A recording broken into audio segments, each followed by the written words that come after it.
नाज़रीन, बिटशामा निसार अहमद जी रिपोर्ट मुताबिक breaking news ॾींदा हलूं। नेशनल हाईवे ते असगरिया इल्म व तहरीक मजलिस वहादत अल मुस्लिमीन, शिया उलमा काउंसिल, तहरीक बेदारी ऐं ॿियनि शिया तंज़ीम तरफ़ां पारा चिनार जे शिया मुसलमाननि जी शहादतनि ख़िलाफ़ एहतजाजी धरणो ऐं ॿिन्ही तरफ़ जो रोड ब्लॉक।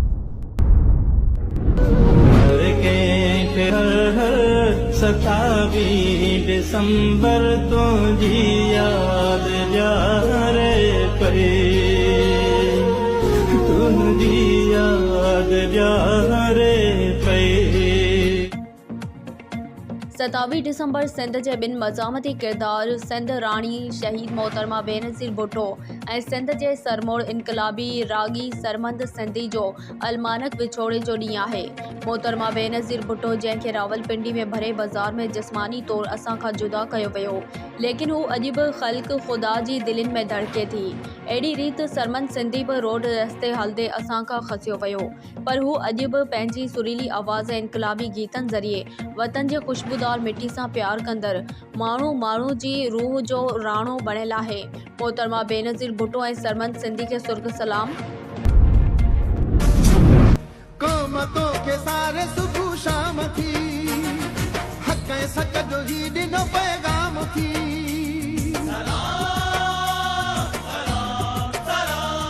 क़ौमतों के सारे सुबह शाम थी। इस्लामी दुनिया जी पहिरीं औरत वज़ीर आज़म उभर जी धी बेनज़ीर भुट्टो जी 17वीं वरसी अॼु मल्हाई पई वञे। पाकिस्तान जे वज़ीर आज़म बेनज़ीर भुट्टो पंहिंजी ज़िंदगी में 2 भेरा जनरल ज़िया जी अमरतनि जो मुक़ाबिलो कयो ऐं 2007 में बेनज़ीर भुट्टो पंहिंजी जलावतनी ख़त्म करे पाकिस्तान पहुती। मारिजी विया दिसंबर 2007 ते मोहतरमा बेनज़ीर भुट्टो शहीद थी वई, जॾहिं त लियाकत बाग रावलपिंडी में रैली मां वापसी ते मूं मज़ार ते हाज़िरी भरी ऐं गुलनि जी चादर चाढ़ी। हैदराबाद कासमाबाद में गुते जो टाइम ख़त्म थियण खां पोइ ब्लैक ते शराब जो विकिरो अरूज ते। SSP हैदराबाद डॉक्टर फर्ग अली जे कमातनि जी सरेआम भञकड़ी। गुते मालिक रमेश कुमार, आकाश, शाहिद पुल ऐं हिन जा कारींदा खुलेआम ब्लैक ते शराब हलाए रहिया आहिनि। कासमाबाद जे हदुनि में मैनपुरी, एकी, ज़ेड, सफ़ीना ऐं ॿियो तमामु पाबंद लॻल मोदमार सोपारियुनि जो बि कारोबार अरूज ते हली रहियो आहे। शराब खपाईंदड़ हिन वीडियो में साफ़ नज़र अची रहिया आहिनि। न्यू मेराण न्यूज़ जे साफ़ी जॾहिं शराब खपाईंदड़ मालिक रमेश खां सवाल कयो, तव्हांजी शराब खपाइण जो वक़्तु ख़त्म थी चुको आहे। उन ते रमेश ऐं हिन जे गुंडनि सख़्त नतीजा भोगण जूं धमकियूं ॾींदे चयो त इहो सवाल SHO कासमाबाद खां पुछो, जंहिंखे असां पंहिंजो हिसाब ॾींदा आहियूं। असांजी DIG Hyderabad SSP doctor Farrukh Ali खे गुज़ारिश आहे, कासमाबाद जे मंशात फ़िरोज़ सां सख़्ती सां क़ानूनी कार्रवाई कंदे मुकमल मंशात बंदि कराई वञे। बनू में मेंगवार बिरादरी तरफ़ां औरतनि ऐं ॿारनि सां गॾु नारी सां थियल मुबैना ज़्यादती जी कोशिश कंदड़ जवाबदार गिरफ़्तार न थियण ऐं अॼु सुबुह ॿीहर थियल हमले ऐं तशद्दुद वारे वाक़े ख़िलाफ़ बनू पुलिस थाणे आॾो केतिरनि ई कलाकनि खां वठी एहतजाजी धरणो ईंदड़ वेंदड़ आमद रफ़्त मुअतल।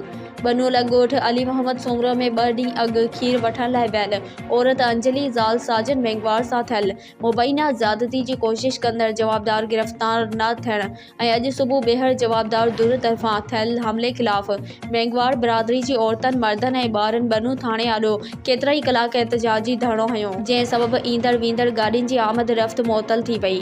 उन मौक़े ते ज़्यादती जी कोशिश जो शिकार बणियल औरत अंजलि मेंगवार, संदसि मुड़ुसु साजन मेंगवार, पप्पू मेंगवार, लक्ष्मी मेंगवार ऐं ॿियनि मीडिया सां ॻाल्हाईंदे इल्ज़ाम हयो आहे त बेवाजिबी कई आहे। खीर वठण वयमि पे उते हिकिड़ो छोकिरो अमीन लोटो नालो आहे, मूंखां बेवाजिबी कई आहे।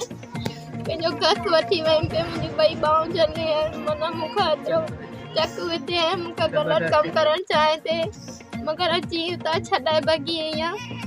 मूंखां माना इलाही ज़ुल्म थियो, मुंहिंजो चैम्पलूं टुटी वियूं, मुंहिंजा कपिड़ा फाटी विया, हुते किरनि कप माना बेवाजिबी इलाही मूंखां कयूं आहिनि, मगर हुते केस लिखाइण वई आहियां थाणे ते। मुंहिंजो केरु ॿुधे नथो, पुलिस वारा बि अचनि था, हिननि जे दर ते वञी था हलनि, ॾिसनि था, मगर न पैसो हुननि खे ॾियनि था, केरु मुंहिंजी मदद करे नथो, हिते पुलिस वारा बि नथा करनि। महिरबानी करे तव्हां करियो, मूं ग़रीब कहिड़ो ॾोह कई भला।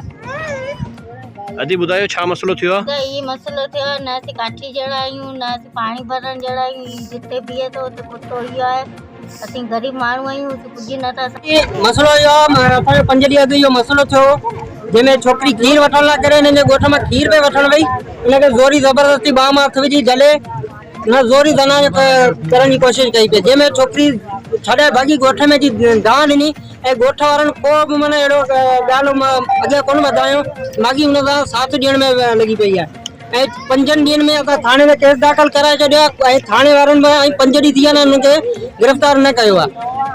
असीं चाहियूं त 5 ॾींहं में हुननि कोन कयो त हे विया अॼु हुननि सां घर ॻाल्हि करण लाइ, त हुननि खे बि घर वेठे अची मगज़ फाड़े मथा वथा फाड़े सॼे घर में केरु विढ़िया हुननि सां ऐं इहो अमीन सुमरो हुनजा जेके सौट माफ़त आहिनि ऐं जेको शेरो आहे चूरा ॿधंदो आहे उहो ऐं हुनजो शेरो गामू माना तक़रीबन सॼो ॻोठ आहे, बाक़ी के चंद हुनजा मज़दूर सभु माना मिली जुली हिननि खे पुलिस का गिरफ्तारी अमल में कई कार्रवाई कोन कई आहे। जॾहिं हिननि खे धक लॻाइण मथा फाटण पोइ अची हुनजे सरज़मीन ते हींअर बीठी आहे जी, 5 ॾींहं थिया आहिनि अञा गिरफ़्तारी कोन थी आहे। खून में गलतान है पारा चिनान, उठ रहा है शोरे हलमिन बार बार। खून में गलतान है पारा चिनान, उठ रहा है शोरे हलमिन बार बार। नमाज जुमा बाद मज़लूम पारा चिनार जे शिया क़ौम जे हक़ में मस्जिद रज़ा खां प्रेस क्लब टालपुर वॾा ताईं Askari student organisation youth Talpur वॾा तरफ़ां हिकु पुरअमन एहतजाजी रैली कढी वई। वॾे अंग में शहरनि शिरकत कई ऐं सख़्त नारेबाज़ी कई वई। उस्ताद आफ्ताब टालपुर मौलाना अली रज़ा काज़ी ख़िताब कंदे पारा चिनार में जारी बेगुनाह इंसाननि जे क़त्ल आम जी सख़्त लफ़्ज़नि में मज़म्मत कंदे हुकूमत पाकिस्तान खां मुतालबो कयो त यज़ीद क़ुव्वतनि ख़िलाफ़ कार्रवाई करे सख़्त खां सख़्त सज़ा ॾिनी वञे, पारा चिनार में अमन क़ाइमु करायो वञे, ॿी सूरत में एहतजाज जो दाइरो वधायो वेंदो। खैरपुर म्यूनिसिपल कमेटी करप्शन जो गढ़ बणिजी वई आहे। शहरियुनि खे पीअण जो पाणी नाहे, शहर में गटरनि जा ढक खुलियल आहिनि, सफ़ाई जो को बि निज़ाम नाहे। जल्द एहतजाजी तहरीक शुरू कंदी अपोज़िशन लीडर हाजी अब्दुल गनी फिलपोटो जो साफ़िन सां ॻाल्हियूं। ख़बर मूजिब फंक्शन मुस्लिम लीग सिंध काउंसिल जे मेंबर वार्ड 14 जे general council municipal committee Khairpur जे अपोज़िशन लीडर हाजी अब्दुल गनी फिलपोटो चयो आहे त खैरपुर म्यूनिसिपल कमेटी करप्शन जो गढ़ बणिजी वई आहे। करोड़े रुपया बजट कागज़ी कार्रवाई में हड़प कई पई वञे, अवाम खे को बि रिलीफ नाहे मिली सघियो। असांखे चूंड 2 साल वधीक अरसो गुज़री वियो आहे पर को बि कमु नथो कयो वञे। खैरपुर शहर समेत मुंहिंजे वार्ड सां माटेली माऊ वारो सलूक कयो पियो वञे। अहिड़नि ख़्यालनि जो इज़हार हिन खैरपुर में साफ़िन सां ॻाल्हाईंदे कयो। हाजी अब्दुल गनी फिलपोटो चयो त शहर में पीअण जो पाणी नाहे, गटरनि जा ढक खुलियल आहिनि, स्ट्रीट लाइट जो निज़ाम नाहे, शहर में गंदगी जो आज़ार आहे, मॉलनि घटिन में गंदगी जा ढेर लॻल आहिनि पर म्यूनिसिपल चेयरमैन करप्शन करण में पूरो आहे।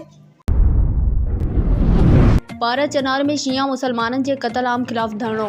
नेशनल हाईवे हाला बाईपास खां ॿिन्ही तरफ़ खां बंदि, मुख़्तलिफ़ शिया तंज़ीमनि तरफ़ां एहतजाजी रैली ऐं धरणो। ख़बर जी तफ़सील मूजिब अॼु बाद नमाज़ जुमा जे मरकज़ी शिया जामा मस्जिद खां असगरिया इल्म व अमल तहरीक पाकिस्तान मजलिस वहादत अल मुस्लिमीन, शिया उलमा काउंसिल तहरीक बेदारी ऐं ॿियनि शिया तंज़ीम ऐं अंजुमन तरफ़ां पारा चिनार जे शिया मज़लूमीन जी हिमायत में हिकु एहतजाजी रैली कढी वई, जेका मार्केट चौक दरगाह सरवर नू अल्लाह वारे चौक खां थींदी नेशनल हाईवे बिटशा रोड साम्हूं बाईपास ते पहुती, जिथे ॿिन्ही साइडनि खां ईंदड़ गाॾियुनि खे रोके बंदि कयो वियो। मुज़ाहिरीन खे मजलिस वहादत अल मुस्लिमीन जे मौलाना दोस्त अली सईदी, मौलाना सईद अब्बास अली शाह, असगरिया इल्म व अमल तहरीक पाकिस्तान जे हैदरी गुल मोहम्मद मला, हसन अली सजादी, शिया उलमा काउंसिल जे एजाज़ अली शरीयती ऐं ॿियनि अॻवाननि ख़िताब कयो।